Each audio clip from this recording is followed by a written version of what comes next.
I witnessed, recorded, and produced these videotapes of the Washington, D.C. hearing. Their authenticity is above question. This is produced as part of the ongoing work on the website, thewaythetruthandthelife.net. This is a hearing about the government licensing the electrocution of people to cause grand mal seizures. Think of the millions of dollars, taxpayers' money, spent to pay psychiatrists and their supporters and for the worldwide travel in putting this conference together, while the victims and opponents had to pay their own way. Can we go on to the final 2 seconds? We only have No, Dr. Rose, I'm an invited speaker, and to exclude me when you're having non-invited speakers speak twice is hardly fair and is consistent with your attitude of the panel.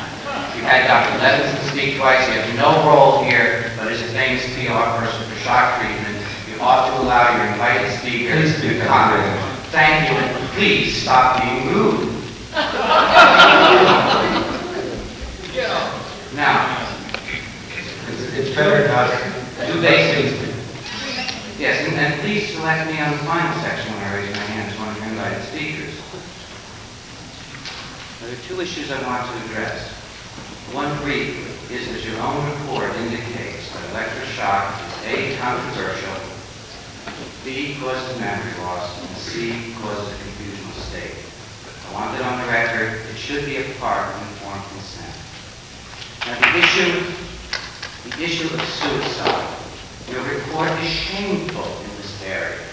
You have before you the only 2 studies that the shock advocates produced claiming that suicide is reduced. You have them on your front of you because I Xeroxed them after the shock advocates promoted them as proving that suicide is reduced. And each of the studies by Avery and Winter show that shock is no better than no treatment at all. The studies show that shock is no better than no treatment at all. This is very, very clear. I challenge Dr. Fink and every other member of the speaking group to produce a single study that showed that shock treatment helps suicide. None were produced. It's a travesty to break your own rules of controlled studies, which you advocate and which you try to follow in your beginning sections, and to simply go along with this repeated fallacy that shock treatment improves suicide. It's a shameful part of your report. I'd like to move on to the last 2 seconds. We have 10 minutes more.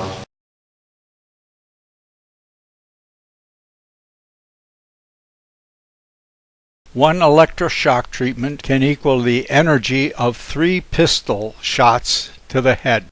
Dr.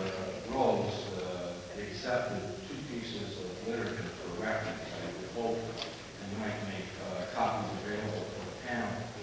We're talking about having a police factor information on the device and what we're using. And the one copy is the Thymatron, the brochure on a single sheet handout on the Thymatron pulse ECT device.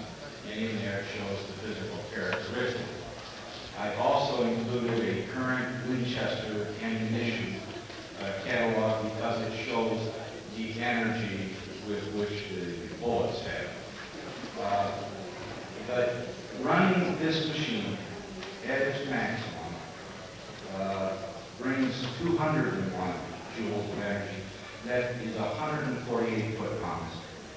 If you're interested in actually understanding like the truth and lending and what they're talking about, 1 joule is 0.07376 foot-pounds.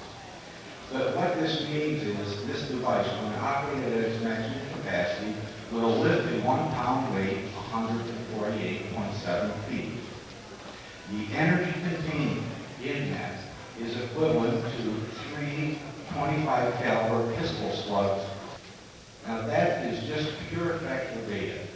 To give that lifting of 1 pound energy equivalence in informed consent, how could you not do that? And if you're going to give a procedure, the total energy and the total time are the physical parameters that characterize the device.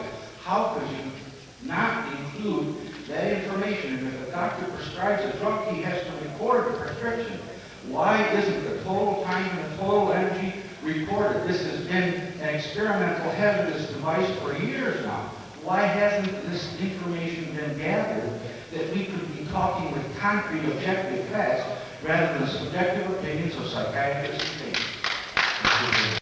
One electroshock treatment can equal the energy of 3 pistol shots to the head. All right, out with your gun. Out with your gun.